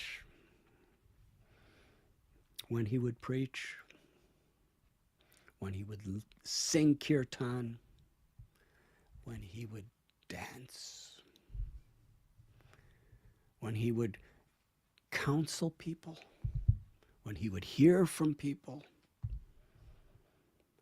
when he would strive to create communities united in Prabhupada and Krishna's message, he gave his everything.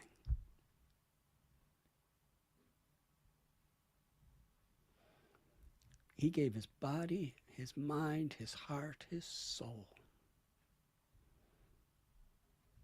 because he cared.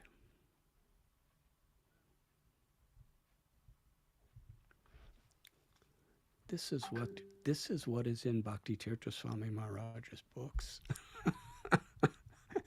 This is his legacy, his life.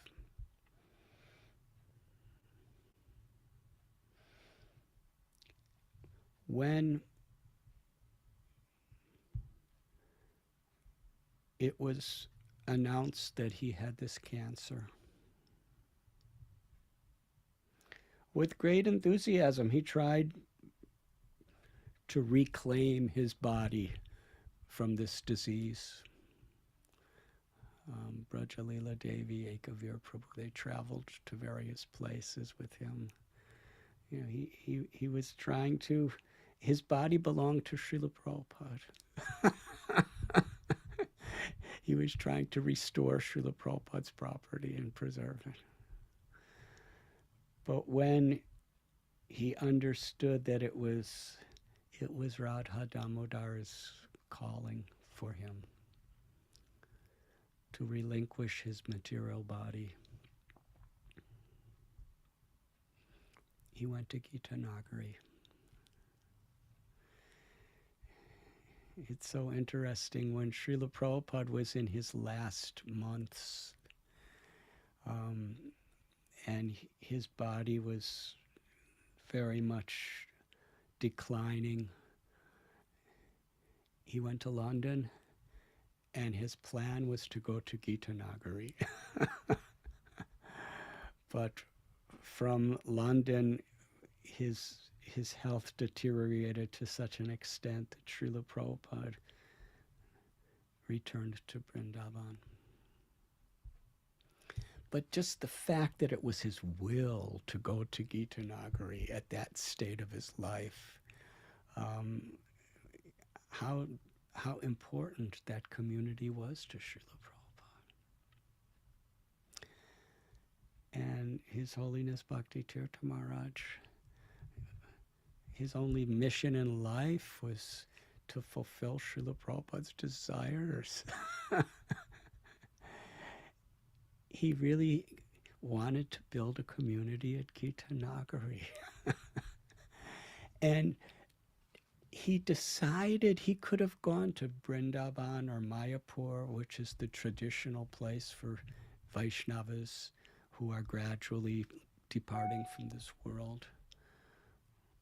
But he told me and others that he decided to go to 𝐸𝐸 because he wanted devotees to have faith that wherever Srila Prabhupada put his mercy, that is Vrindavan. And Srila Prabhupada wrote this in a purport. Wherever there is a temple of ISKCON and devotees are united in the service of Radha and Krishna, that temple is none different than Goloka Vrindavan. Srila Prabhupada's words.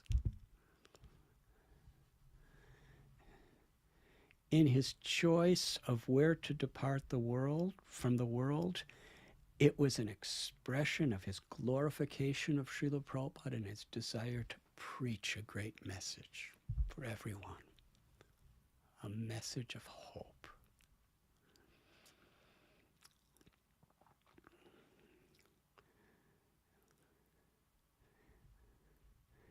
And I remember when I first came to 𝐸𝐸 during those closing pastimes, he was giving a class to a wonderful assembly of devotees outside in the garden, on the lawn of the house that is the Institute. And after that, we all went inside. And he was speaking in such a way that everyone in the room, and as 𝐶𝐠𝐴𝐺𝐺𝑚𝑎𝑙I Maharaj was saying, there was every type of variety of person in that room. There were empowered leaders of ISKCON, and there were people who had been exploited, abused, downtrodden, faith disturbed. There were book distributors and people from farm communities. There was mothers, there were fathers. The room was filled with all sorts of devotees. And what he was speaking, I don't know if it was recorded, but I really wish I could hear that recording. He was speaking so precisely, like a surgeon may have the precise education and the precise medical tools to do their surgery, but still the surgeon has to be really, really conscious of, and he was doing a spiritual surgery in everyone's hearts with Srila Prabhupada's pure teachings. And everyone in the room was crying with love for him, crying with gratitude for him, crying almost in a way of feeling that his words were liberating them with Krishna. And as I was looking around and seeing everyone crying, I noticed that I was crying too. We all left the room after. He was just sitting on a little chair. That same chair that he sat so many times. That chair is really a holy place. We all left the room, and I saw people literally collapsing in joy and relief. Some people saying, I'll never be the same. I never saw people coming out of a class like that before in my whole life, and I've never seen it since. And it wasn't a class, he was just speaking from his heart. And I went back into his room, and it was just the two of us. And I said, Maharaj, I've known you since 1972. Actually, this is also the 50th anniversary of my first meeting with Bhakti Tirtha Swami.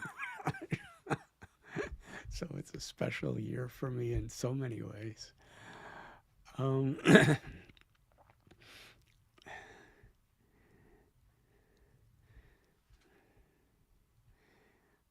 I said, I've never seen you do that to people. I've never seen anyone affect people like that. How did you do that? And he just smiled. Here he was, emaciated, thin, numerous big tumors covering his body, one of his legs amputated. And on that day, he was told he only had about 3 days to live. In that situation, he was smiling, and his eyes were glistening. And he said, I prayed to Srila Prabhupada, and I prayed to Lord Chaitanya and Lord Nityananda, and I prayed to Sri Sri Radha Damodara that I could help the devotees in Prabhupada's movement who are struggling.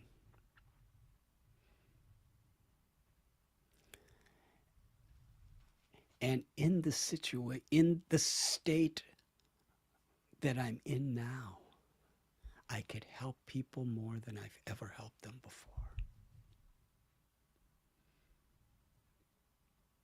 This disease and my being about to die is not what I expected, but it is a fulfillment of my prayers. Because my prayer is how to serve and make a difference in people's lives. And I'm paraphrasing, of course, but during our discussions, he would tell me that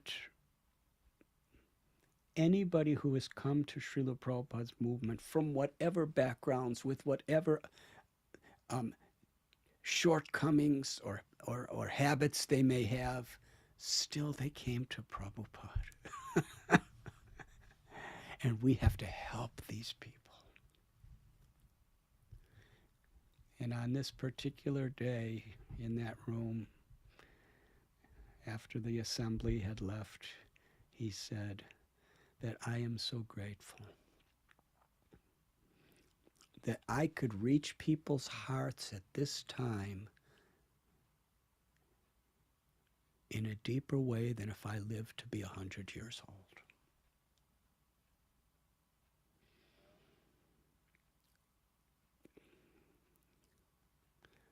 One of his last books was Die to Live.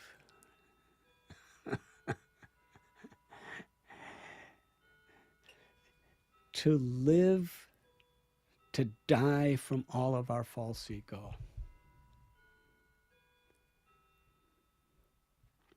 And to die to live eternally.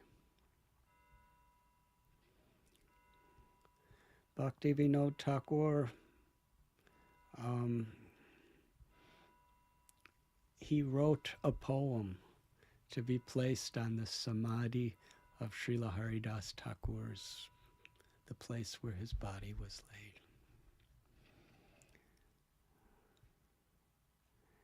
And it's so interesting because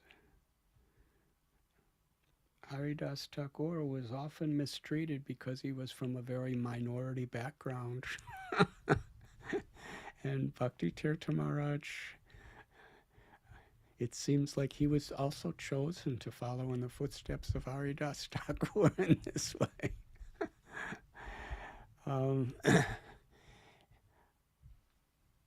Thakur Haridas's Samadhi, Bhaktivinoda Thakur wrote, "He reasons ill who say that Vaishnavas die. Vaishnavas die to live, and live to spread the holy name around."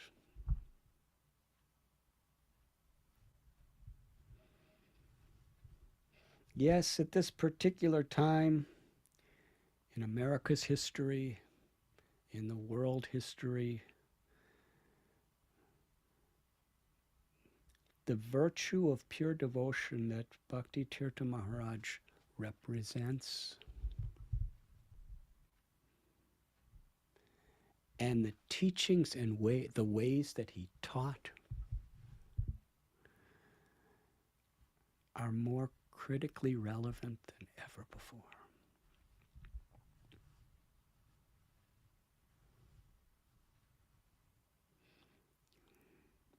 In our feelings of great separation from him, it is his appearance day. So it is a day that we celebrate, that we can all share with one another our joy to have known him, to have been touched by his kindness and his love. Thank you very much.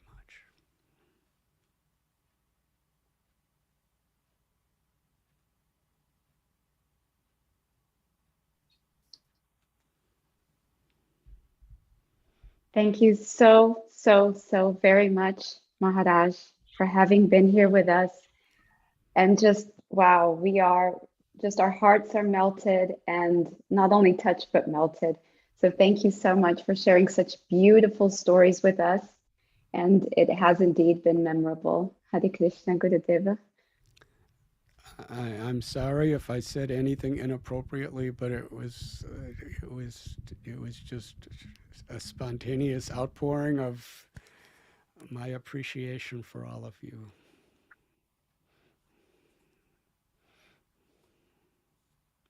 Thank you so much. Thank you so much. And thank you so much for pointing out so many wonderful things with us, and sharing and enlightening us, and bringing here to us and pointing out that this year is the 100th anniversary of Srila Prabhupada having met his guru, Srila Bhaktisiddhanta Sarasvati Thakur, and also the 50th anniversary of Bhakti Tirtha Swami having met his guru, Srila Prabhupada, in 1972, and both having received the same instruction to preach Krishna conscious all around the world. And Bhakti Tirtha Swami, just like Srila Prabhupada, held nothing back. They gave everything, total surrender and sacrifice to their guru and Krishna in order to follow their guru's instructions, and that is their legacy. Thank you so much for pointing all these things out, and just what a wonderful, wonderful talk, and thank you for being with us today, and we hope to have your association very soon again. Hare Krishna, Maharaj. Thank you. Your gracious words make everything worthwhile. Hare Krishna.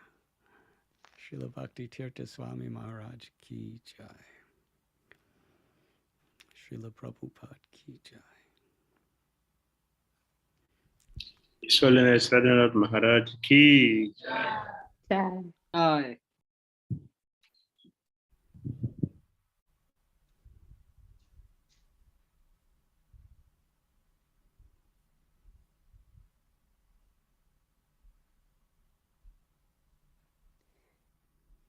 Thank you so much, dear devotees, for having stayed with us. And now we will continue with our program. Thank you for joining us. Those of you who are joining now, we still have a lovely program ahead. And now we will carry on with our song offering by wonderful devotees from Mumbai who have put together a beautiful song offering. And this song was composed by Her Grace Rasikapriti Devidasi and has been sung by Sita Mataji. So please enjoy this beautiful song offering. Hare Krishna.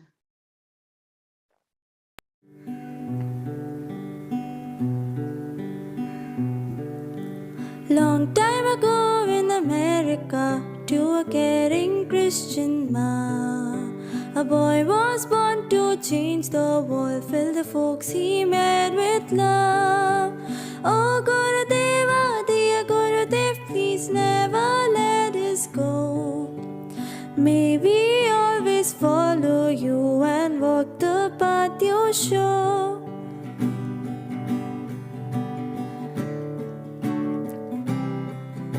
Struggling to speak, and yet he could speak of God's love flawlessly. His words have touched a million's heart. His deed motivates so many.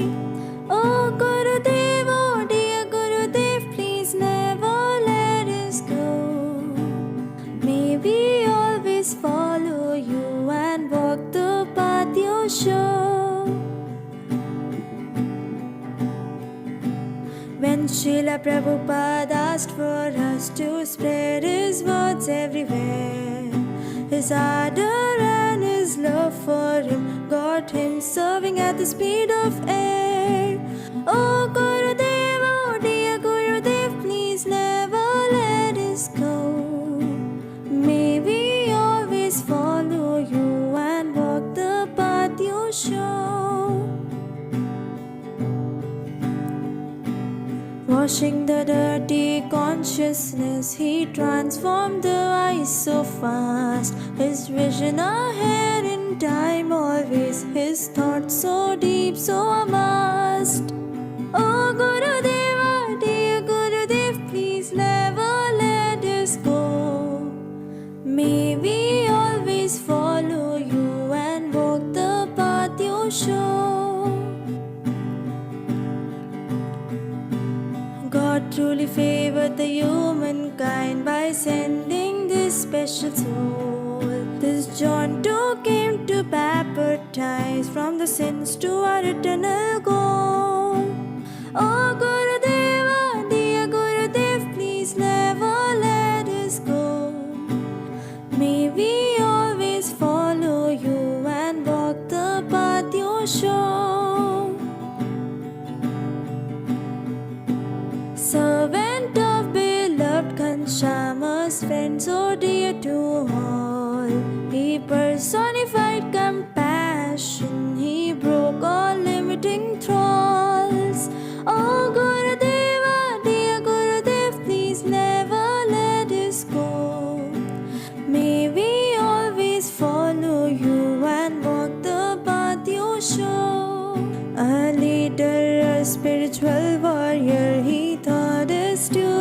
seem.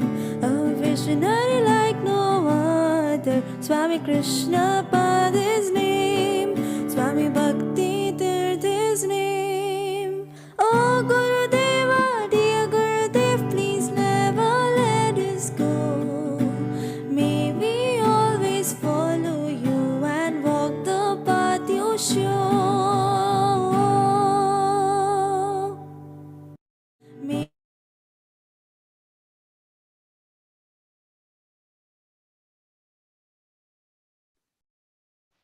Thank you so much to the wonderful devotees who composed and sang that song.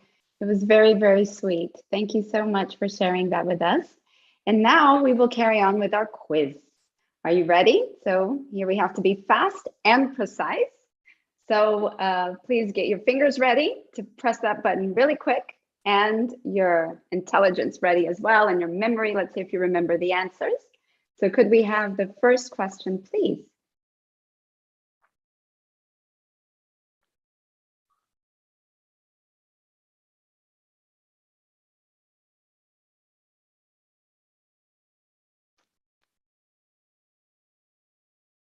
So the first question is, which personality's mood did His Holiness Bhakti Tirtha Swami imbibe? So is it A, Mukunda Datta, B, Uddadana Datta, C, Vasudeva Datta, or D, Govinda Datta?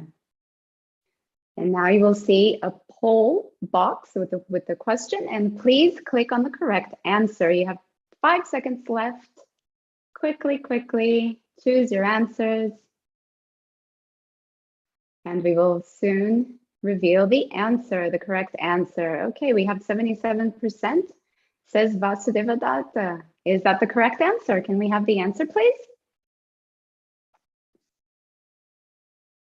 And the correct answer is,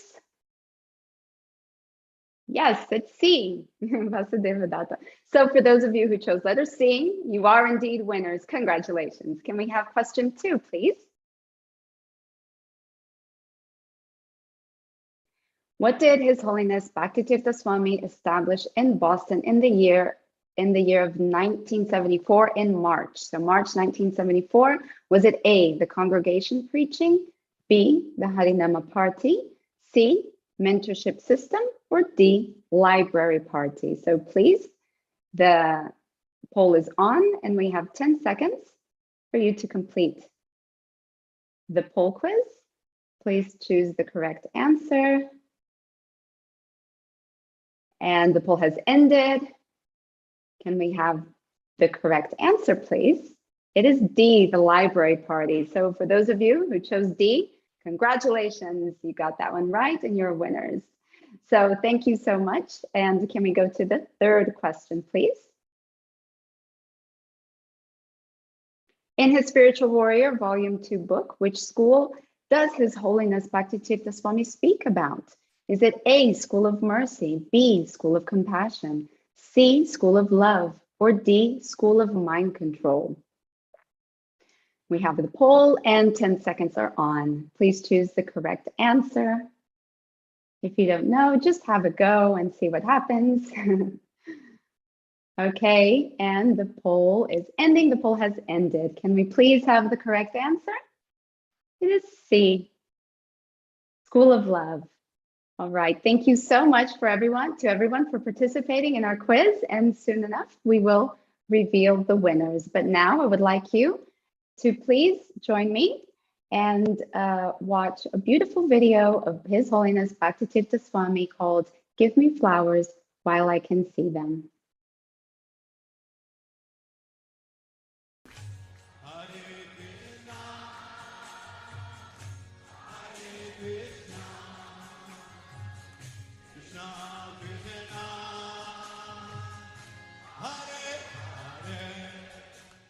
The true spiritualist profoundly appreciates my mother's statement, "Give me the flowers while I can see them."